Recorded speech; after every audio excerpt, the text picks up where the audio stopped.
Right now, this your boy Butler, man. It's the best day of my life. Tomorrow's not promised. Go on and do your little dance while they still playing your song. So today, I have an exclusive with an ex-Georgia Department Corrections officer, man, who is going to call in, and then we're gonna get some stories from him, man, and reference. Man, let's dive in. Let's dive in.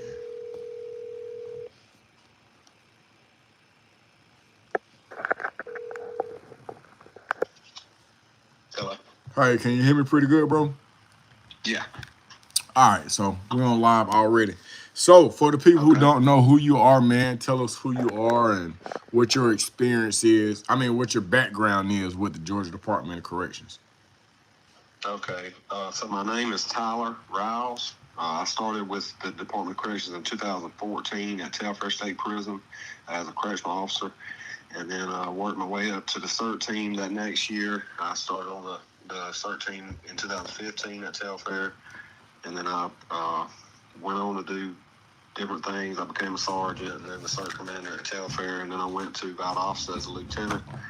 Came back to Telfair to supervise their tier program 2 years later. So I did 3 years at Telfair. I went to Valdosta, did 2 years.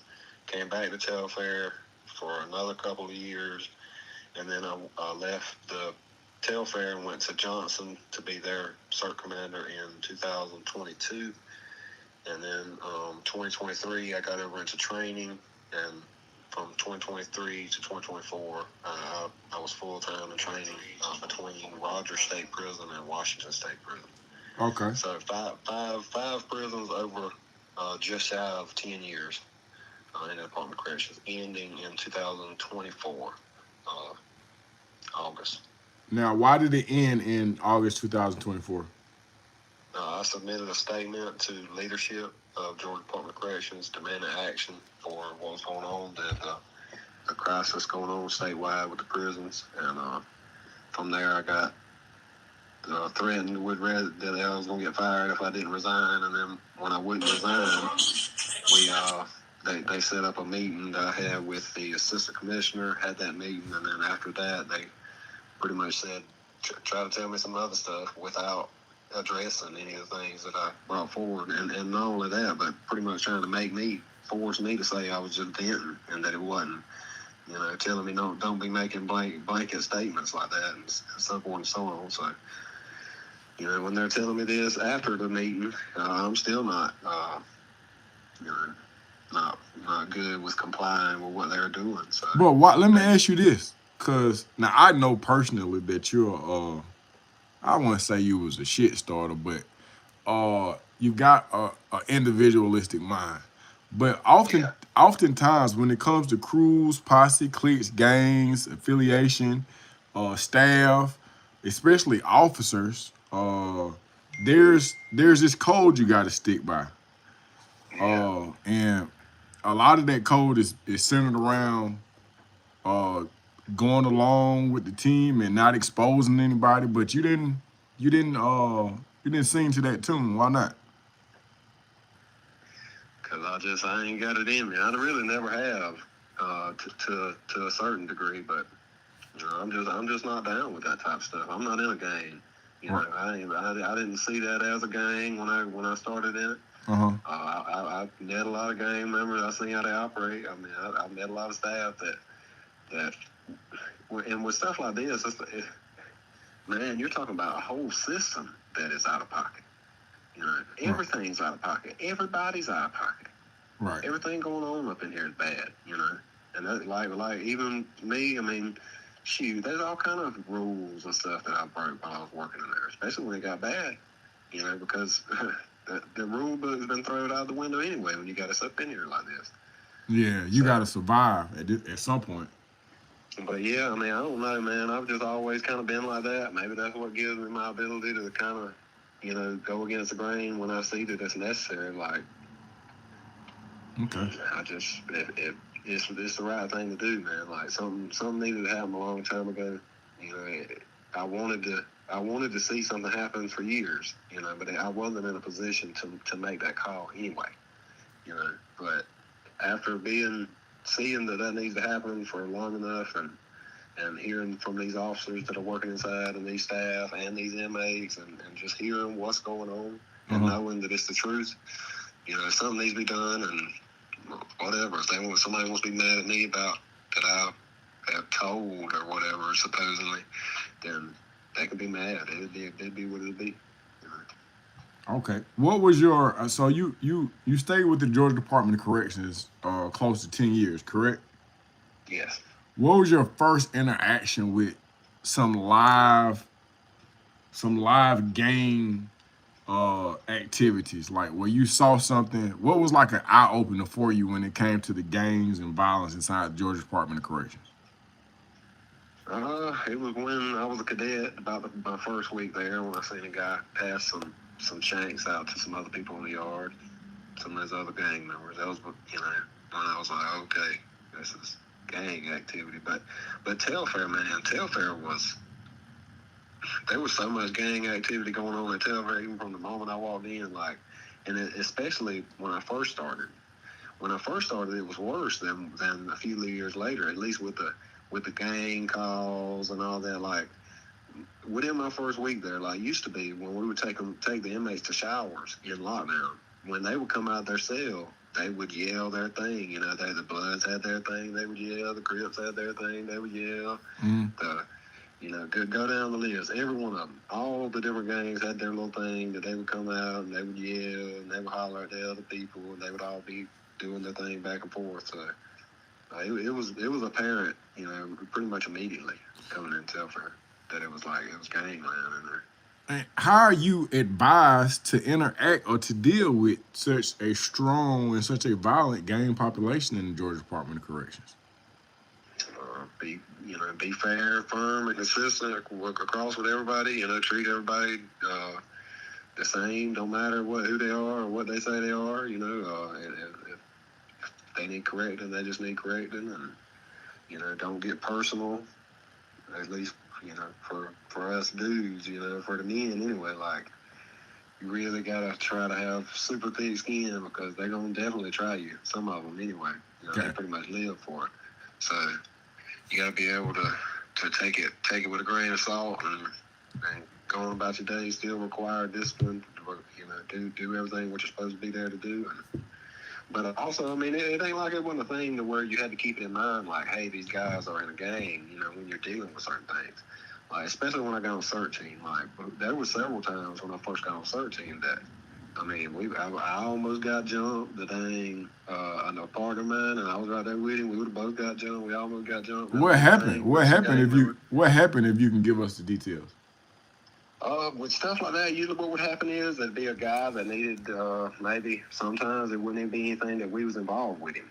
Sometimes it'd be the deputy warden said, hey, go lock this guy up. And we go down there and go to get him, and his gang's like, no, he ain't leaving. We ain't letting him go out from in here and this and that.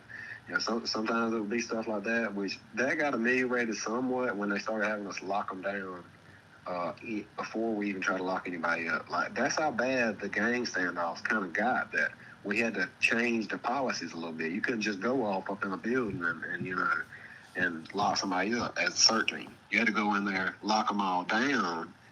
Then, and so the whole time they lock them down, they pretty much know, hey, that somebody's gonna get took up out from in here. Most of the time anyway, especially once we started doing that. So that's kind of how we try to ameliorate some of those tense moments, because when you have moments like that, I mean, it would be tense, and it could have went. Just luckily it didn't go none of the times that I was standing there in the middle of it. But there have been officers that get jumped and stuff. I mean, we had 2 that got jumped in G building at Telfare because a girl got groped. The officer got groped during count, and this was after everything got so short. The officer got groped, and then the other officers came in there. They went to go, like I'm saying, get the guy that grabbed on her. And he had a bunch of buddies, and they jumped him back there and beat him. So. Wow. And with G building, with these open bay dormitories, there ain't no option to lock everybody down.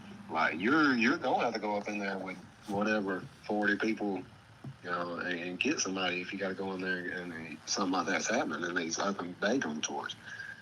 But in the cell houses, that's how it was ameliorated, and just for example, I mean, it'd be stuff like what I'm talking about, or it might be that me and this guy. I mean, maybe I'm a service member on the sidewalk, and this guy's coming out the building. He don't have his shirt tucked in. He's sagging his pants down. Maybe he's got a out of policy as far as clothing. He's got some sweatshirt on over the top of, or got a button-up shirt over on the top of the sweater, just doing everything completely against the rules. And maybe I would say, hey man, I need you to do this, and he pretty much say, F you, I ain't doing shit, and I mean, when somebody does something like that, then that's, you gotta have some kind of action for it. You can't just let them say okay and go on and say F you, because then the order is gonna be lost completely.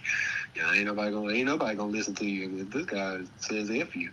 You don't do nothing about it. So then you have to, the protocol will be to place them in segregation when they do stuff like that. And then it would start, just say if it was happening on the sidewalk like that, like that's what would set it off, And me personally, a lot of times, I would let them go. Especially like a few situations I've been in, especially like right in front of the building where maybe it's 10 dudes, they all talking about fighting if we try to get this guy. Yeah. And I'll just say, y'all got it, man, go on in the dorm. And then they go in the dorm, and then I go up top and say, hey, we need to get some people together. We need to go down here and dang lock them down and get this guy. We just kind of, and we have done it where we don't even come back that day, and then we come back the next morning while they're still in lockdown again. So there were things that we had to do to try to ameliorate that, and but yeah, it was getting bad, man. It was already bad before with stuff like that when I started, and later it got to the point where, like I said, there ain't nobody really getting locked up unless they straight up just roll up and kill somebody, because there's no officers there. There wasn't nobody there to tell him to do something to cause anything to happen. They just coming out in boxers and T-shirts and stuff, going to the chow hall anyway. Yeah. So. What was, can you recall one of the most violent scenes that you saw at either, well, first, let's say this. What was the most violent prison that you worked at? Probably Telfare, but then again, Valdosta too, though, in a different way. I mean, all of them were violent. Right. Johnson surprised me with how violent it was being medium, but I mean, I've seen the most bloodshed at Telfair for sure. Can you touch on one of those stories? Yeah, I've already told. I'm trying to get one that I haven't told on the record with you anyway. Let's see. There was. I said the thing about when the Hispanics went. Okay, so here's one that right after I got back to Telfair from Valdosta. So I was supervising the tier unit, and this weekend I came in on off shift because I was on the Monday through Friday shift, and from the first time we started getting short, they started putting the Monday through Friday people on weekend shifts, so maybe we work one weekend day every 7 weekend days or something like that, Be like every third week or every fourth week I'd work a day on the weekend to help man the prison. So I was there for that this day, and I was in the C building. I was in front of C building talking to an officer, and they called a code in B2, and it was Hispanics and Ghostface that was going to war in there. Okay. And so this was probably 2020. This had to be 2020 probably, or maybe even late 2019, December or so. It was somewhere right around that time, and so they called the code. I run down there. There was 2 of us that were there that were males. Everybody else that was female. This is already, the place is already really shouldn't even be allowed to be running because it's not operational. I mean, you got maybe 5 officers there. And like I say, this particular day, it was I was a male, and then there was the lieutenant was a male. We both come make it to the dorm about the same time. We both go off in there with spray.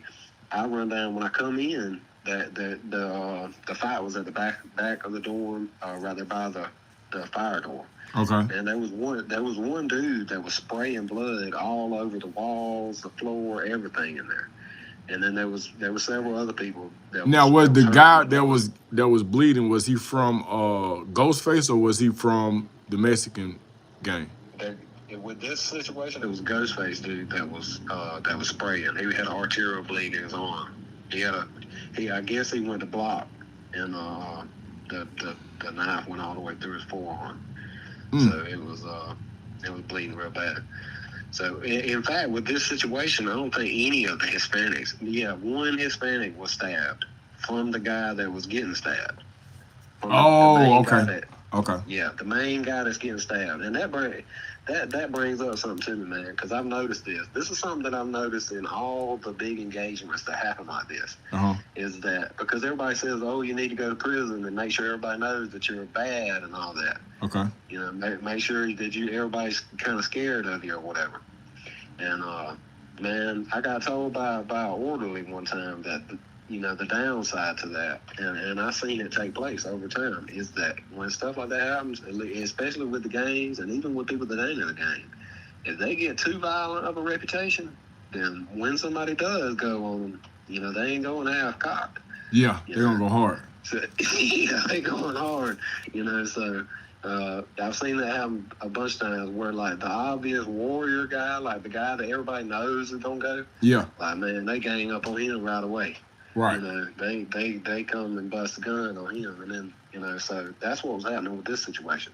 I think like maybe 3 of the Ghostface got stabbed, but this one guy, he got it bad, But he was the one that was fighting too, So some of these other guys ran and stuff. With this situation, they run behind the other guy. He was up there fighting and doing all that and getting stuck up. But yeah, that was a pretty violent one. Because there was just. Oh no! What camp was that at? What camp was it at? That was at Telfare. That was at Telfare.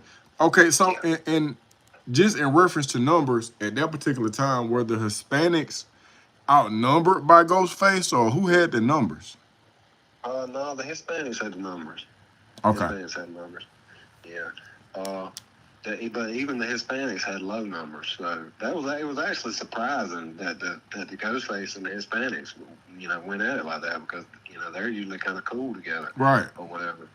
But man, when what it was all about? What? A dang meth pipe. Bruh, stop it. I swear to you, man, because I mean, I was in the hospital with some of these guys, after the incident, and we talking all night and everything, found out what the whole deal was about the situation. And yeah, the guy, the one Ghostface that was kind of like a dude to stand on business. He loaned his meth pipe to the Mexican guy, and then the Mexican guy didn't bring it back. And then the guy, I mean, we watched back on the camera and seen all this happen too. The Ghostface dude walked up on the Mexican dude and was like, "Hey man, you gonna give me that back, or are you just trying to take something?" And the Hispanic dude was like, "You know what it is, that's mine," or whatever. Pretty much, he dissed him some kind of way. I mean, you can tell on the video that he was pretty much saying, "No, I ain't messing with you." So when he said that, the Ghostface dude knocked him down. I'm talking about, he right in the mouth, boom, knocked him down. And then that was kind of it. The dude walked off. And when he walked off, this dude got up, he hollered something out, and all the dudes rolled out the dorm, and then they kind of had a little standoff there. And some of the dudes was yelling out like, "Nah, y'all just shoot a one. Let's shoot a one. We ain't got to do it like this." And I mean, it was going down though. Like, they was already coming up on them. And then from what I was told by the incident, one of the dudes, he said something in Spanish, and shoot, all them jokers just went on them. They rode. They all started stabbing. Damn. That's crazy. So how did y'all eventually get the fight broken up, or was you just got? Oh, it wasn't. It didn't take long once we got in the dorm. Me and this guy, we rolled in. We split up, and I went down one side, he went down the other, and I was spraying. And then once with situations like that, usually once that starts, I mean, they kind of disperse. Especially if somebody's there with those big cans of spray. I mean, because they will clear a room like that. That is some stuff that you need in prison for sure, because it's pretty effective when you're going against multiple people. Like, if it wouldn't have been for those big cans of Fogger pepper spray, then they ain't no telling how many people we would have lost over the years. Because like that, I mean, that's pretty much the only way that you can try to stop it when it's multiple people like that all going. Even with a taser, I mean, with a taser, sometimes I've seen situations where it's actually a bad thing to even tase them because there's so many people fighting, and this dude might get tased, and then somebody might stab him while he's tased. We don't want that to happen, either. So the pepper spray worked pretty good, but with that one we got broke up because there was an officer in the building. If there wouldn't have been an officer in the building, that dude would have died. I'm pretty sure. Especially if he would have had to keep fighting, because like when I was after everybody, all the Hispanic guys dispersed, I was telling this guy to get on the ground, and then he got on the ground. He had his fingers inside the hole in his arm, and I didn't notice it. Wow. He was getting down on his hand. He was getting down on his hands and knees, and I was telling him like lay out on the floor, face down, this and that. I'm yelling out. By this time, ain't nobody stabbing no more. I'm just trying to get everything secure. I didn't know that he was the one that was bleeding so much. But he was like, I can't do it. And then he looked at me and he pulled his fingers out of a little hole and it went spraying blood. And I was like, oh, okay, yeah, put your fingers back in there, And I got his finger, he held his fingers in and I got his belt and I did a tourniquet on his arm. And then I got him, gave him to one of the females that was there to take up the medical, had her, tell her, hey, tell him he's got, make sure they look at this tourniquet as soon as he gets up there and all that. And they got him out, and then I stayed looking for the other injured people. There was several injuries. And like I say, it was a lot of blood, man. I thought when I came in there and was breaking it up, I was like, oh, man, somebody's dead, But it wasn't. It was just that guy that was bleeding out the arm. But yeah, like I say, if there would have been an officer in the building, he probably would have died just from blood loss, even if he could have kept fighting or not, because he wouldn't have been able to give us get no aid like that. But another one was the one, remember I was telling you about that the guy that I was just talking to a few weeks ago, that he died in the incident. Can you tell us that story again? For a lot of people hadn't heard that one. Yeah, and I didn't even tell kind of what happened. I was just saying that he had died and everything like that. But with that situation, that was one that we wasn't in the dorm. There was nobody down there. So I was one of the first people to go in the dorm, but I was at home. So I had to come from the house to the prison, go in, and then go down there. And I think I was still within the first group that even went in the building because there wasn't. But man, I don't even think there was one able-bodied man out there to be able to deal with nothing like this. This not. And what happened was they was down in the building. They had some problems. I guess this one Crip dude had a problem with a blood dude in the building. So little did they. And then I guess the problem didn't get squashed the way that they wanted it to. So now the Bloods is plotting on them. So the Crips, they didn't know it, and the Bloods rode on them that night. So they just all them just started stabbing all the Crips in there all at one time. And this is at Telfair as well? Yeah, this is at Telfare. Man, Telfair was off the chain, bro. Oh man, it was bad. I'm telling you, man, we had several guys pass away within like a 4 or 5 week stint, or it might have been a little longer than that. It was within 2 months that we had 4 or 5 people that was gone, and like I think 3 of them was Crips, because that was during a time that we did have a lot of problems between Blood and Crip at the prison. Okay. So yeah, man, it was going down, and then so I'll tell what happened with that. They rode on him. They stabbed this guy up really bad. He didn't even make it back into the. After they stabbed him up on the floor, he tried to crawl back into the room, and he passed away in the door of his room. Wow. The other guys were stabbed up in there hiding in the building.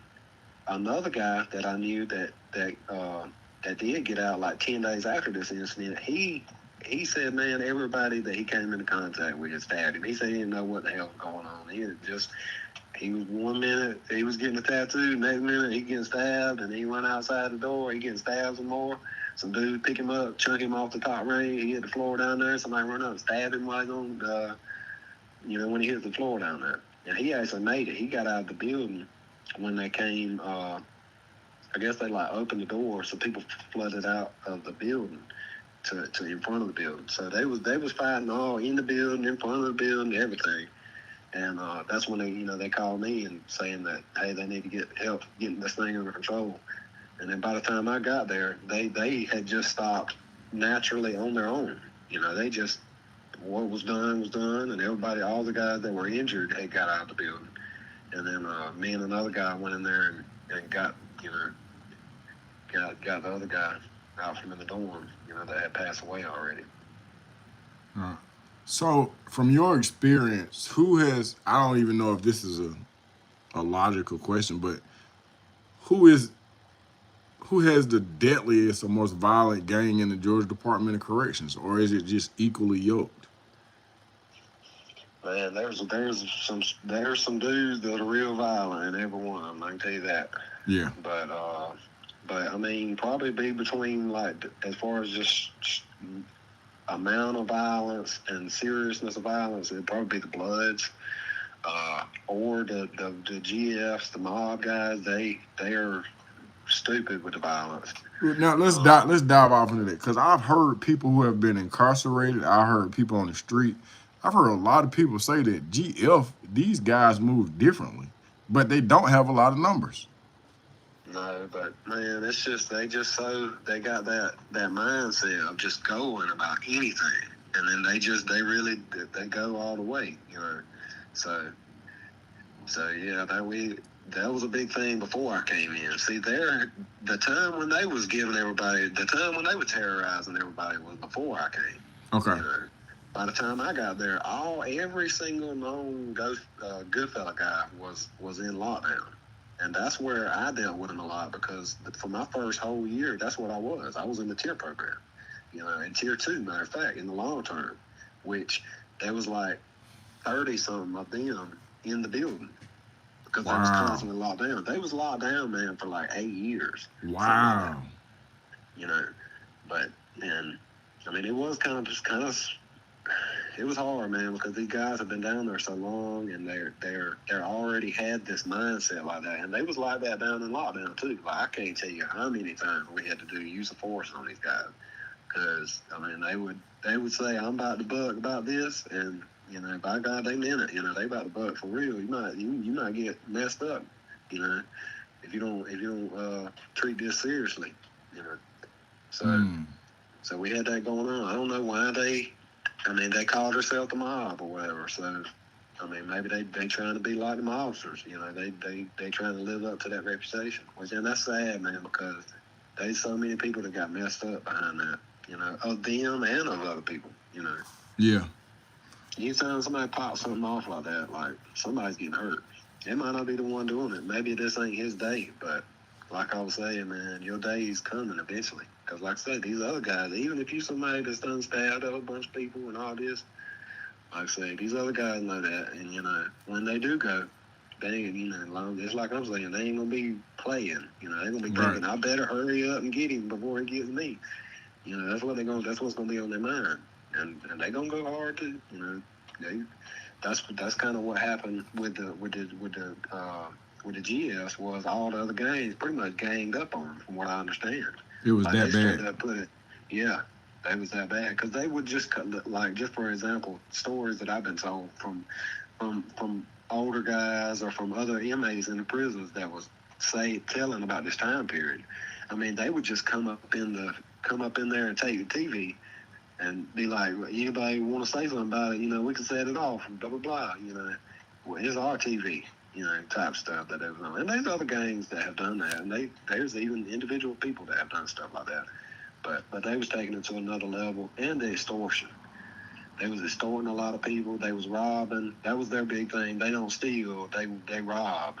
So, and that caused a lot of crap, man, because it's just like it is on the street. I mean, they rob.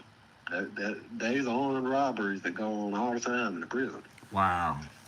So they was doing that. There was several people I know at Telfare that got hurt real bad from them, because they bucked. They bucked the robbery, and they get, they got stabbed up or whatever. And that kind of set off a whole war at Telfare in like 2011. Man, Telfare was off the chain, bro. Oh yeah, man, dude, it was crazy. There was a guy you were saying about, like, the worst, the most violent. The worst thing that I seen, man, was not even a gang war. It was what a Hispanic guy did to his roommate. and did it to another Hispanic guy. What happened? He killed him, man. He was in the cell with him. There was no officer in the building. That next day, a female officer comes down there, and then there's inmates telling her like, hey, you need to go to such and such cell. She go over there. There's water coming out from under the door. She's thinking, oh, what's happening? Is he flooding or something like that? And then she looked in there. The lights were shorted out. She called the guy that was the deputy warden at the time. He was in the building, I think. And so he called me on the radio because I guess he walked into the cell and looked in there and seen what was happening and called me on the radio. I was in medical with my partner, a guy that was on the tax squad with me, because this particular day I was at the prison on tax squad business. So I was in tax uniform because I was a tax squad commander while I was supervising the tier unit. So this had to be around that same time, probably 2020. Probably early 2020, mid 2020. Matter of fact, I think this was right after Warden White got there. So it was probably like May or so of 2020, somewhere around in there. But he called me on the radio. I run down to the building and I come up to the cell and I'm like, what's going on? He's like, I think it's somebody that's passed away in here or whatever. And I was like, okay, and he was about to open the door. And I was like, is the other guy cuffed? He was like, yeah, he cuffed up. So he opened the door. I had to step over the guy because when he opened the door, some light comes in. This guy's laid out on the floor in there. I'm talking about layers of cloth over his face, and everything's wet. There's water and everything. What he had been doing? He'd been in there waterboarding. He'd been in there. He had done beat him. See, we didn't know. But anyway, I got the guy out. That was alive that did it to him. Hold on, what's waterboarding, bro? It's where you take somebody and you put you hold a cloth over their face and you pour water on it the whole time. It makes it like really hard to breathe. Yeah. It can kill you. It's a torture method. Right. I think I seen it on a movie or something. Yeah. The reason a lot of people know about it is because it got exposed that the United States was using that as a torture method. Over in Guantanamo, Iraq or somewhere in the Middle East. It might have been Guantanamo though. I know they did use it sometime, and it got exposed and all that. That's why a lot of people know about it. But so he had been doing that to him. But anyway, when I got him out of the cell, I gave the guy that was alive to another guy, and I asked the deputy warden. I was like, "Hey, do you want me to?" you want me to go in here and see what I can do for this guy? We don't know how long he's been gone, or we really don't even know for sure if he's gone. It looks like he's gone. But so I go in there, I'm checking his pulse and everything. I don't get anything. His body's cold and all that. Man, it took me so long just to get the stuff off his face. He had layers. The guy had sat there and wrapped his head in a sheet, in a shirt. He had done it bad. Then when I got the stuff off, he had took and the guy had busted the glass out of the window in the cell, right? The little bitty window at the front, where the door is. He had busted the glass out and he had shoved the glass all in this dude's eyes, in his mouth, all that, before he even wrapped the sheets around him and started putting the water on and all. So it was bad, man. That was the most violent, way that I've seen. Oh man, this was horrible. But the guys that get stomped to death too, man. I've seen a couple guys that get stomped, and that's horrible and gruesome too, when they get stomped. Man, it just. I don't even watch scary movies, but when you said what you said about the glass in the eyes, bro, I just got a crazy visual, man. I'm gonna shift gears, man. What's going on the 8th of May? Okay, there's gonna be a rally at Liberty Plaza that's going on, and then I guess there's gonna be a different another rally that Danny Danridge is going to do. But both are going to be for things affecting the justice system. Now, the specifics of it, I don't know what's going to be spoke about. Okay. I know that I'm going to be speaking. I know that I'll speak with whatever I guess Mr. Danridge does. Okay. I've already been in contact with him. He's already already got me as a speaker. So I mean, it it seems like that in the beginning it was where that all this was going to be one thing, and then I guess there was a separation that happened with some people, and that they want to do something different.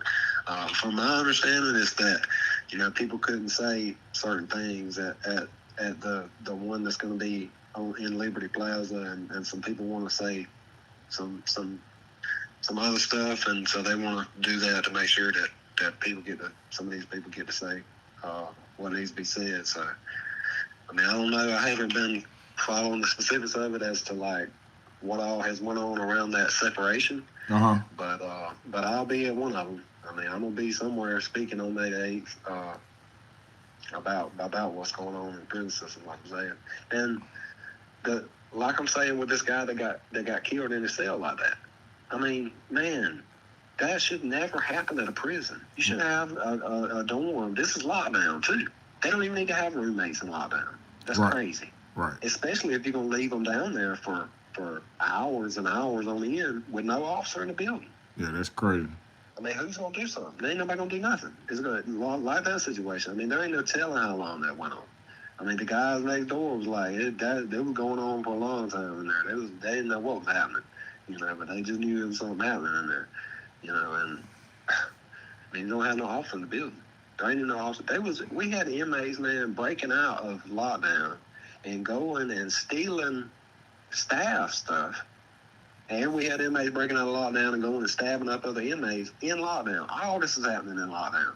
You in the hole, you got beef with somebody, the person that you beefing with is also in the hole. They ain't no officer in the building. He breaks out of his cell, goes and gets a couple of his buddies, and then goes and breaks into your cell and stabs you. We had stuff like that going on in lockdown. I mean, it was crazy. That's crazy. But and we had officers getting jumped. That's another thing. Like, back in the day, man, like, when I'm telling you this string of people dying happened in, like, 2020, late 2019, all through there, that's what was going on in my mind. Like, what are they waiting on to do something? Are they just don't care that it's inmates? They waiting on something to happen to staff before they do something? Yeah. And then, but no, they don't even care if something happens to staff. They still ain't gonna do nothing. Man, we had a dude that got beat so bad. This is one of the worst beatings that I've seen as far as the officer take. And it was from dudes in lockdown. Matter of fact, some of the dudes that did it was the same exact dudes that did it at Ware State Prison. Because when they had that big thing at Ware, we got a bunch of those guys at Telfare for the tier program. And we had them on the tier program. Now, what's the tier program? What does it mean? Okay, TIER is an acronym. It stands for Tracking Institutional Educational Responsivity. Okay. Actually, in practice, it is a good program. I worked on the TIER program when I started. When I started, the TIER program was working pretty much as it should. I mean, there was some things that was going on that made it be kind of imperfect a little bit, but overall, the program was going like it should be. But that all had changed by this time, like I'm talking about 2020. But when it's going like it's supposed to go, it's supposed to be an educational thing to help them learn behaviors to get them out of these problems. Because it's supposed to be, okay, you got a criteria that you have to go down to even get put on tier 2. So let's just say somebody stabs somebody. He's eligible to go to tier 2 because he's just pretty much committed aggravated assault, even though they don't charge him usually. But he can go to tier 2. If he gets caught with two different possession of a weapons charges, they could go to tier 2. Caught with a massive amount of contraband, they could go to tier 2. Assault an officer to go to tier 2. It was a thing like for extreme disciplinary problem guys. Okay. And it was brought in right before I started. So the tier program launched at Telfair in 2013, and then I came in 2014. And after I got done with training, I went straight to being Monday through Friday in the tier program. Like, because I got recruited from the guy that was managing that program. He asked me, he told me he wanted me to come and asked me if I would, and I said yeah, and that's where I went. So, but when they go on phase 1, so it goes in phases.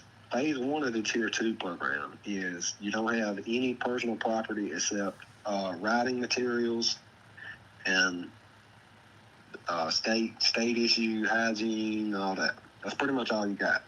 You get a tray, you get your writing materials. You can write home, all that. You get maybe like a couple books, and then that's it. You can't get store. You can't even get hygiene from store on phase 1. Phase 1 is supposed to be like the bare minimum stuff, and then you work up from there. So if you do the classes, because there's also classes that are part of that, if you do those classes and complete the work, and you don't get any disciplinary infractions, in 3 months you phase up. So every 90 days you come up for a thing to go to the next phase. Okay. The next phase, they get like maybe $20 worth of store, but it can only be hygiene and writing stuff and maybe some art stuff and stuff like that. It can't be no food. Okay. So on phase 2. And then same thing, when they get done with 90 days, if they do those classes, they go to phase 3. And in phase 3, they get store, but it's limited. Maybe it's like $40 or something like that. They can get food, they can get all that. By this time, they get a roommate. So phase 1 usually is no roommate. Phase 2 sometimes is roommate, but phase 3, they pretty much always had guys with roommates. And then at any time through this whole program, you can get thrown back all the way to phase 1. You can get rephased. So if a guy's on phase 2 and maybe he got a DR for a B11 or something like that, I mean, they can bump him all the way back to phase 1. They could say you have to redo phase 2. I mean, there's multiple options that they had that they could do. But yeah, that's pretty much like an overview of the program. I know a lot of people have came on and said that, but nobody ever, broke it down. Tier. It's TIER, and that's what it stands for: Tracking Institutional Educational Responsibility. Gotcha. Let me ask you this, and I'll let you get about your night. If you could change 3 things about the Georgia Department of Corrections right now, if you had absolute veto, and I know I've asked you this, and I'm going to ask you this again on the 8th and every other time we have something, because I think that once we start talking about real solutions from people who have walked the yard and seen what was really going on, it just makes sense to me. So if you could change 3 things about the Georgia Department of Corrections that will help fix some of these horrific acts that we have, what would those 3 things be? Number 1 would be get the appropriate staff inside the prison to be able to secure it. Okay. The prison needs securing, point blank period. They're not secure at all right now. There's all kind of stuff in there. There's no kind of order. Anybody can just pretty much do anything, and you can't allow that at a prison, man. Like, it's bad stuff's gonna happen. You're gonna have people getting tortured. You're gonna have people getting killed. You're gonna have all kind of stuff happening when you don't even have any staff inside the prisons. So they need staff, and they need male staff, and they need staff that are not compromised. They don't need gang members. We don't need no gang members or no type of gang. We don't need nobody on nothing like that. We need people that are coming that want to serve Georgia. They want to serve. They want to stop this and help change this. So you need a lot of those people. And if I had absolute power, man, I would have somebody on video right now broadcasting to all of Georgia. Look, we offering $40,000 sign-on bonuses for this group of people. Maybe the ones that get $40,000, they got all kind of experience. They don't know. Maybe they come from the military. I mean, blah blah blah. Maybe it wouldn't be $40,000, but you know what I'm saying? Like, that'd be a massive bonus for the right people to come in here. We need y'all right now. Y'all people that's already got post-officer certifications that don't have to go back to basic training. Oh, man, that we need to get them. These people, because we have a lot of people like that are, maybe they're not quite like me. I mean, maybe they didn't do quite as much as I did and didn't start no crap about the whole situation, but maybe they was there for 2 years and they were good officers, but they didn't want to be involved in all this bull crap, so they left, and maybe they got different jobs. Right. You need to be reaching out to them and trying to get them back. And besides that, there needs to be sign-on bonuses for people that don't even have no experience. Look, if you're going to come do it and help us, and you're the right kind of person and you're going to do it, Now, there needs to be some financial incentives to get them in. In the meantime, without even doing that, you're going to need to get National Guard or some type of, like I'm saying, if you could get enough people that's already post-certified, you could have them start pretty much immediately, So that would be something that needs to be heavily looked into. But, yeah, number one, staff the prisons completely. Staff them with what they need. Okay. Which is a lot, leaps and bounds more than they have right now. Right. From there, they need to stop with the foolishness in the lockdowns, okay? Because that's where a lot of people are getting killed is in the lockdowns. Okay. So they need to be fully staffed like they're supposed to be. I guess that's covered in number one though. So staff the dang prison, man. Secure the prison. Have it be a place where the inmates are not in control of everything. Right. And that there's actually some supervision. There's somebody there in case there's a big fight that happens, to be able to respond. Number two will be getting these guys something to do. Okay, it don't have to be super hard labor or none of that. I mean, you don't have to go in there and try to. I mean, it can be all sorts of things, but they need something to do other than sitting down in the building making knives. Right. Okay, and also within that is taking these guys that are real problematic and getting them out of the general population. Okay, these guys are doing all the stabbing and all that. There does need to be some type of long-term program that we can actually try to change these people, because I mean you can't just leave them out here and keep letting them do this. Right. I mean you have to do something. Get these guys off the compound. Get the ones that will do right if they have opportunity, and there's a bunch of them, especially if they have the opportunity to, and you got somebody sitting there telling them, hey, this is what it is. You're either going to get with this program or you're going to go down there and get with that program. So you have that, and then you give them the option to do something. So that's going to need to be details. I mean, there's all kinds of stuff you can do. You don't even have to go out into the public if you don't want to. You can have them build something. You can have them do all kinds of stuff. They need something to do, though. Mm-hmm. So, and that'll be increasing yard call, increasing religious services, increasing things like that. Once the prison is secure, those things need to be done so that things can go normally, so that it can be kind of like a community there, kind of like a little city, and have them something to do. Number three, let's see, we got them secure. We got got them something to do. It needs to be, let's see, secure, something to do. It need to be programs for people that are not gang members. That's another thing, man. The gang member, yeah. Number three would be stop the gang violence at the prison. So the gang violence needs stopping some kind of way. I mean, so that look into that ASAP about how that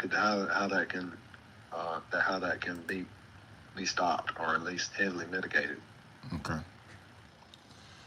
Hey man, I appreciate your time, brother. If people want to hear more in-depth stories or they want to get a different perspective, can you can you give the your YouTube and your TikTok or your Facebook so that they can tune in, subscribe, and try to get a different insight? Yeah. You can just on YouTube it's Tyler Riles X. So it's my first last name and then an X. So you can find me there. Facebook is just Tyler Riles, and that's Tyler. Last name Ryals.